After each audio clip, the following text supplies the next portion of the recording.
তাহলে ও কাউকে ছাড়বে না। তোরা তো ভিক্ষা করতে আসছিস, টাকা না দিলে এখান থেকে যাবি। কোনো কথা নেই, বের হন। আমরা বাটপার না, তুমি মাইয়াটা ভালো না। সে কখন থেকে আমাদের লোকে খারাপ ব্যবহার করতেছো। কি বললি? আমার সাথে বেয়াদবি করলি? বের হ এখান থেকে, বের হ। আম্মা, আম্মা তুমি ঠিক আছো? আম্মা, ও মা, তুই আইসোস? সে কখন থেকে এই মাইয়াটা আমাকে লোকে খারাপ ব্যবহার করতেছে। এমনকি ফকির মনে করে আমাকে ভিক্ষা উঠিছে। নেন। বেয়াদব মেয়ে, তোমার এত বড় সাহস, তুমি আমার আব্বা আম্মার গায়ে হাত তুলো। আসলে কোথা থেকে ভিক্ষু গেছে? কোকি, তোর বাবা মা সমতুল্য, কিভাবে তুই হাত তুলস গায়ে? বাপ মা শিক্ষা দেয় না কিছু তোরা? সরি ম্যাডাম, ওদেরকে দেখে তো মনে হচ্ছে যেন কেমন লাগছিল, সেজন্যই আমি আসলে এমনটা করেছি। তোরা চাকরি করতে হবে না, বেরিয়ে যা আমার অফিস থেকে, তুই বেরিয়ে যা। না না না, সরি সরি ম্যাম, আমাকে চাকরি থেকে বের করবেন না, এইবারের মতো আমাকে মাফ করে দেন প্লিজ ম্যাম। আমার অফিসের রুলস হলো চাকরি করার জন্য ভালো ব্যবহার দরকার। আগে ভালো ব্যবহার শিখবি, তারপর চাকরি করতে আসবি। যা। সিকিউরিটি, সিকিউরিটি, ওনারা বাইর করে দেন। না না না, লাস্ট টাইম এমন আর কখনোই হবে না প্লিজ। আসলে ম্যাম আমার কথাটা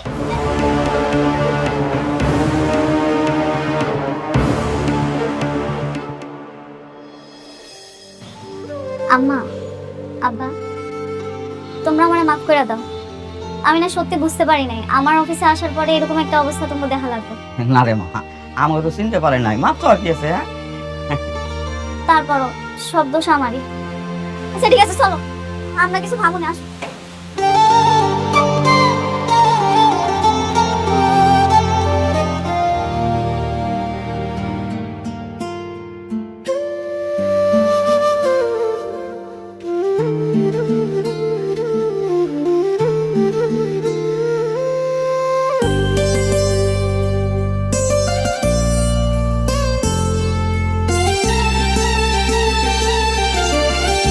তুমি এখানে আর আমি তোমাকে খুঁজে বেড়াচ্ছি।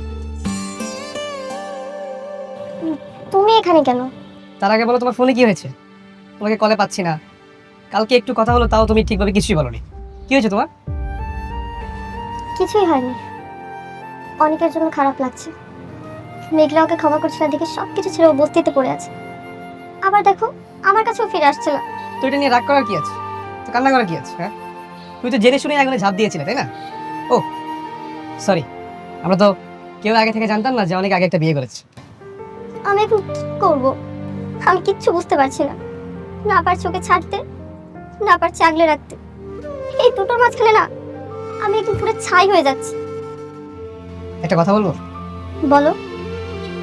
আমি জানি না আসলে তুমি কথাটা বললে কিভাবে নিবে। বৃষ্টি, তুমি অনেককে ছেড়ে দাও, ডিভোর্স দিয়ে দাও। এভাবে বাঁচা যায় না। এই বাস্তবতা অনেক কঠিন, তুমি বুঝতেছো না। এই অনেক, তোমার কি মনে হয় অনেক তোমাকে ভালোবাসে? না, অনেক তোমাকে ইউজ করছে। আর যে মানুষটা তোমাকে ভালোই বাসে না, তার দুয়ারে ভালোবাসার ভিখারি না হয়ে বরং যে তোমাকে ভালোবাসে তার হাতটা ধরে কাছে টেনে নাও, অনেক ভালো থাকবে, অনেক সুখে থাকবে। আমি জানি সাব্বির তুমি কি বলতে চাও। তুমি যে আমাকে মন থেকে পাগলের মতো ভালোবাসো সেটা আমি জানি। কিন্তু সাব্বির, আমি যদি তোমাকে ভালোই বাসতে পারতাম তাহলে অনেক আগেই তোমাকে বিয়ে করতাম। আমি শুধুমাত্র অনেককে ভালোবাসি, আর আমার মৃত্যুর আগ পর্যন্ত আমি শুধুমাত্র ওকেই ভালোবেসে যাব। ঠিক আছে, আমি না হয় তোমার জীবনের ওই রেল লাইনের দুটি সমান্তরাল রেখার মতো হয়ে থাকি, যারা এই শহর থেকে চলে যায় কিন্তু কখনো এক হতে পারে, কখনো কেউ কাউকে স্পর্শ করতে পারে। তোমার কথা আমার সবসময় মনে থাকবে। এটাই আমার বরং পাওয়া। আচ্ছা, আমি গেলাম, আমার যেতে হবে, এখন না গেলে সমস্যা হবে। শোনো, অনেকের সঙ্গে যদি তোমার দেখা হয় আমার কথা বলো। ঠিক আছে।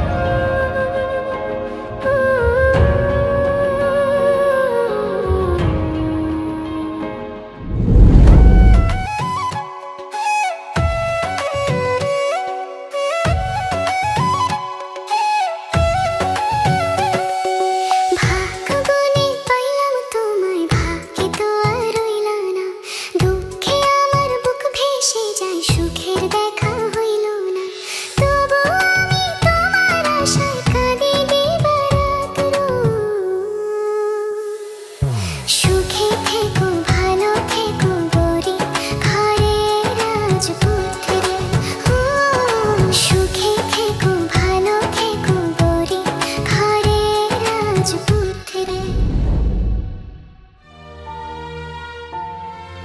শালিমা বিলিয়ার্সের সকল সদস্যরা হয়েছে আমার পরিবারের মতো। আর যেহেতু আজকে একটা পারিবারিক অনুষ্ঠান, আমার আব্বা আম্মার বিবাহ বার্ষিকী, তাই আপনাকে সবাইকে আমি ডাকাইছি। আপনারা আসছেন, আমি অনেক খুশি হয়েছি। আপনাদের কাছে সত্যি কথা লুকামো না, জন্মের পর থেকে কখনো দেখি নাই আব্বা আম্মা বিবাহ বার্ষিকী পালন করছে। আমরা গরিব ছিলাম, গরিব মানুষের আর বিবাহ বার্ষিকী কি। সেই জন্য আল্লাহ যেহেতু আমার এখন তৌফিক দান করছে, তাই এখন থেকে চেষ্টা করবো প্রতি বছর আমার আব্বা আম্মার এই বিবাহ বার্ষিকীটা পালন করার। আপনারা সবাই আমার আব্বা আম্মার জন্য দোয়া করবেন। চলেন এবার সবাই মিলে আমরা কেকটা কাটি। চলুন আমরা সবাই করতালা দিয়ে ম্যাডামের বাবা মাকে অভিনন্দন জানাই। Please madam. আব্বা, আম্মা, হ্যাপি অ্যানিভার্সারি, হ্যাপি অ্যানিভার্সারি।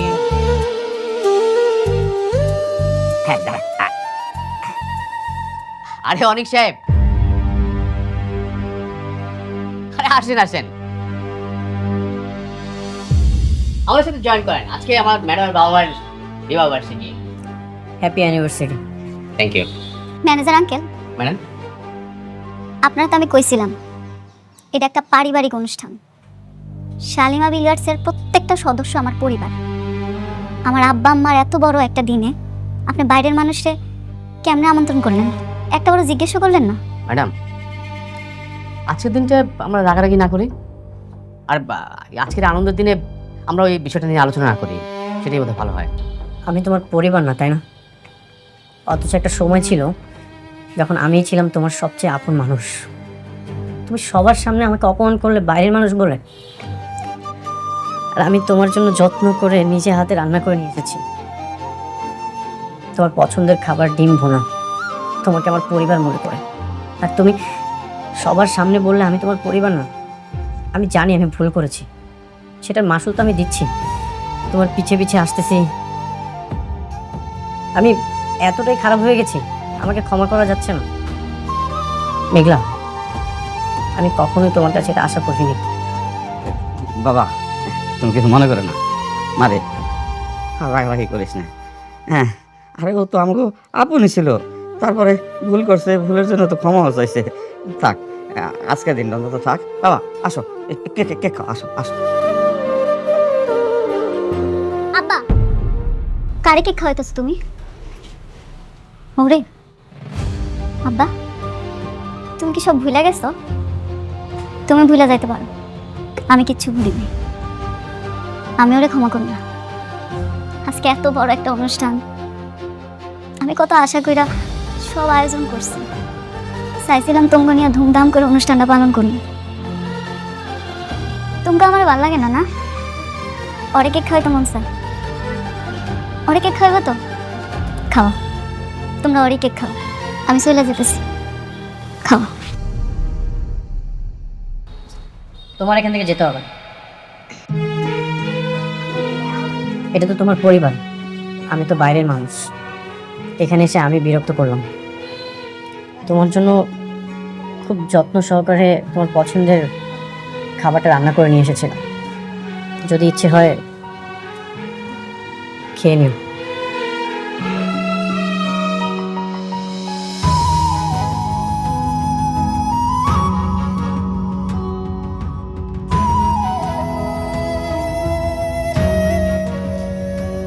নীলা, আমাদের তো বিয়ের দিন একদম সামনে চলে আসছে, কিন্তু আমরা তো এখনো বিয়ের কোনো প্ল্যানিংই করলাম না। তুমি ঠিক বলছো। আমার বিয়েতে ভেবেছিলাম একটু ধুমধাম করে আয়োজন করব, মনটাই টানছে না। আচ্ছা তুমি কোনো টেনশন করো না, আমি আছি না, বিয়ের সব অ্যারেঞ্জমেন্ট আমি করবো। সব অ্যারেঞ্জমেন্ট আপনি করবেন মানে? সব অ্যারেঞ্জমেন্ট করবেন? যখন দুঃখে পড়ছিলা তখন আমার মেয়ের হাত ধরে তো নদী পার হয়েছিল, মনে আছে? যখন বিপদ পার হয়ে গেছে মাঝিকার শালা হয়েছে, তাই? আপনারা কারা? এসব কথা কাকে বলছে? তোমার পাশে যে দাঁড়ায় আছে এটাও তারে বলতেছি, এই রাতুলে বলতেছি। এই রাতুলের কথা ছিল আমার মেয়ের এসে বিয়ে করবে, সেটা সে না করে আমাদেরকে এই বাড়ি থেকে বের করে দিয়েছে। এই আপনি চিল্লাচ্ছেন কেন? আপনাদেরকে না আমি বলছি যে আপনারা আবার কখনো আর চোখের সামনে আসবেন না। কেন আসবো না? তুমি আমাকে এত বড় একটা বেইমানি করতে পারলা?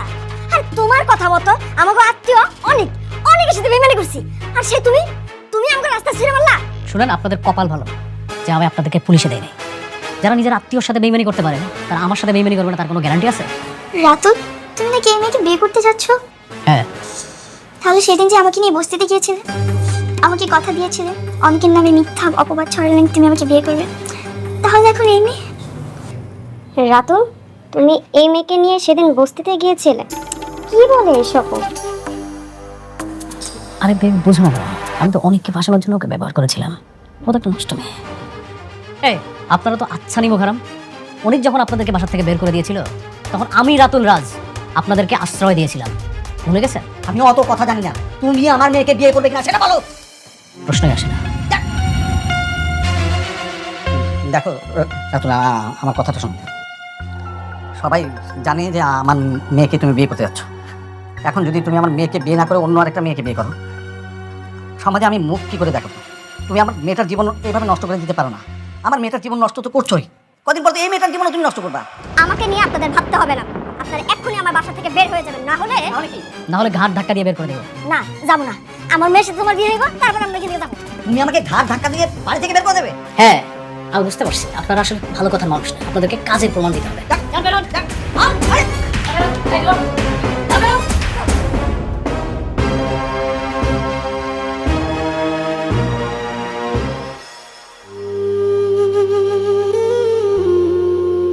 তুমি ওরে এই জায়গা থেকে যাইতে কও, নাহলে তুমি আমার মরা মুখটা পাবা।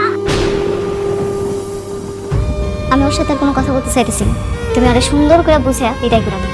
তুমি আমার স্পর্শ করার অধিকার ওই দিনই হারাইছো, যেদিন আমার সন্তানের তুমি অস্বীকার করছো।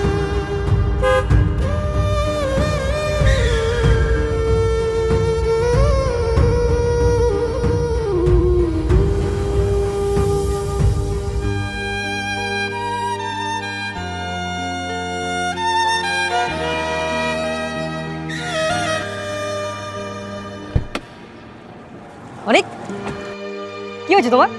তুমি একটু পাগল মতো হাঁটছো কেন? আর একটু হলে তো গাড়ি নিচে পড়তে তুমি। আমার না আসলে মারা যাওয়া উচিত। জীবনটা কেমন জানি, জীবন তো লাশ হয়ে গেছে। এর চেয়ে তো রাস্তার মাঝপথে শেষ হয়ে যাওয়াই ভালো। বেঁচে থাকার এই আজাব থেকে অন্তত মুক্তি পেতাম। অনেক তুমি এসব কি বলছো? হ্যাঁ, তুমি একটা ছেলে মানুষ, তুমি এভাবে ভেঙে পড়লে হবে? হ্যাঁ হ্যাঁ, তুমি একটা ভুল করছো। তুমি মেঘলার কাছে কি মাপ চেয়ে নাও, তাহলে তো সে তোমাকে মাপ করে দেয়।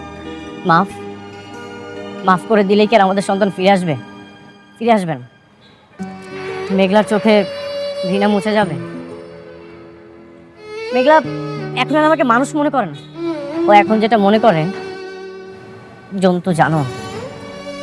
ও যখন আমাকে দেখে তখন আমাদের সন্তানের কথা ওর মনে পড়ে। অনেক আমি তোমার ব্যাপারটা বুঝতে পারছি, কিন্তু তোমার কি এখনো বিশ্বাস হয় না যে মেঘলা তোমাকে ভালোবাসে? অনেক আমি বলছি, মেঘলা সত্যি তোমাকে অনেক ভালোবাসে, সত্যি। ভালোবাসা কি আর আছে? এখন যেটা আছে সেটা অভিমান আর অভিযোগ। আমি যখন মেঘলার সামনে যাই, ও আমাকে আমাদের সন্তানের খুনি মনে করে। এমন একটা জায়গায় কখনো কি প্রেম ফিরে আসে? অনেক তাই বলে তুমি এভাবে বস্তিতে পড়ে থাকবে? হ্যাঁ, এটা কি কোনো সমাধান হতে পারে? আর তুমি নিজের কি একটা অবস্থা করে ফেলছো? হ্যাঁ বলো। সমাধান তো এখন আর আমার হাতে নেই। আমার জীবনের সকল চাবিকাঠি, সব কিছু রাতুল চুরি করে নিয়ে নিয়েছে। এখন আর কিছুই নেই আমার। এখন শুধু অপরাধের ভারটাই বয়ে বেড়াচ্ছে। জানো সাব্বির, আমি যখন আয়নার দিকে তাকাই তখন না আমি আমাকে চিনতে পারি না। বারবার শুধু মনে হয় অনেক অনেক আগেই মারা গেছে। এখন শুধু জীবনটা লাস্টটা বয়ে বেড়াচ্ছে। দেখো অনেক, এসব পাগলামি ছাড়ো, চলো আমার সাথে চলো, আমি তোমাকে দিয়ে আসি, চলো। না, আমি একা থাকতে চাই। আমার নিজের সাথে নিজের লড়াইটা এখনো শেষ হয়নি। তুমি যাও।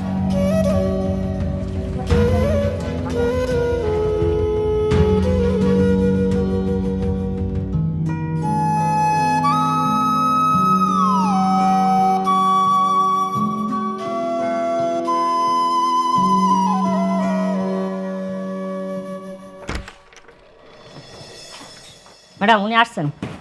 আপনি যান। ঠিক আছে। সাব্বির দেখি, তা কি মতলবে আমার এখানে? কেমন সাহায্য করতে পারি শুনি? আমি এখানে কোনো সাহায্য নিতে আসিনি, আমি অনেকের বিষয়ে কিছু কথা বলতে আসছি। আমি তোমার আগেই বলছি, আমি অনেকের ব্যাপারে কোনো কথা শুনতে চাই না। কেন শুনতে চান না? আপনার শুনতে হবে। সাব্বির, তুমি মনে হয় জানো না কিছু, নাকি নতুন করে আবার সবকিছু শুনতে চাও? তোমার সামনেই সব ঘটনা ঘটছে।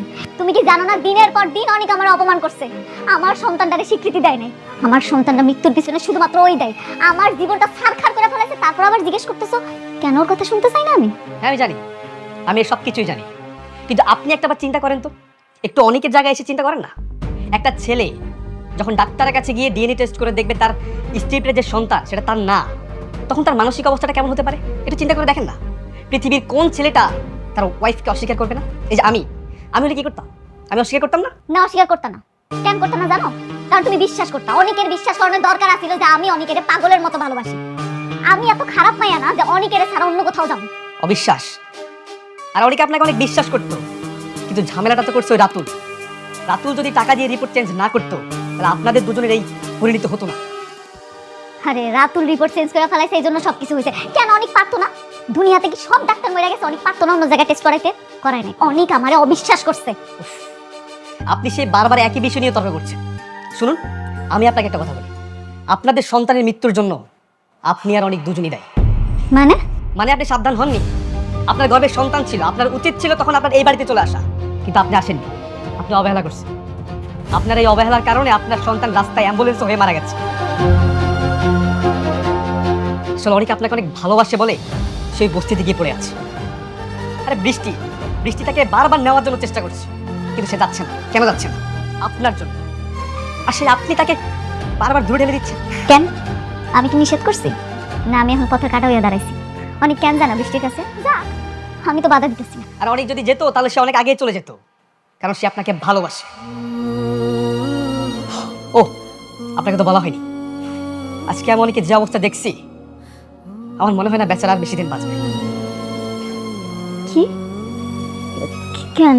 অনেকের আবার কি হয়েছে? অনেক রাস্তায় পাগলের মতো হাঁটছে, তার চোখ দিয়ে পানি পড়ছে। আমার এত যে মায়া লাগলো, আমার তো বন্ধু, তাই না? বেচারা আপনার জন্য তার নিজের জীবনটাই হারাতে বসছে। মারে, অনেকটা তুই মাফ করে দে। মারে, একটু চিন্তা করে দেখ। জানি অনেক ভুল করছে, কিন্তু আমরাও তো ভুল করছি, তাই না? আমার মনে হলো আপনাকে কথাগুলো বলা দরকার, তাই আমি বলতে আসছি। দেখুন, এখন চুপ করে বসে থাকার সময় না। এসব রাগ অভিমান সবকিছু ভুলে কাছে যাওয়ার সময়। দেখুন, বাকিটা আপনার ইচ্ছে।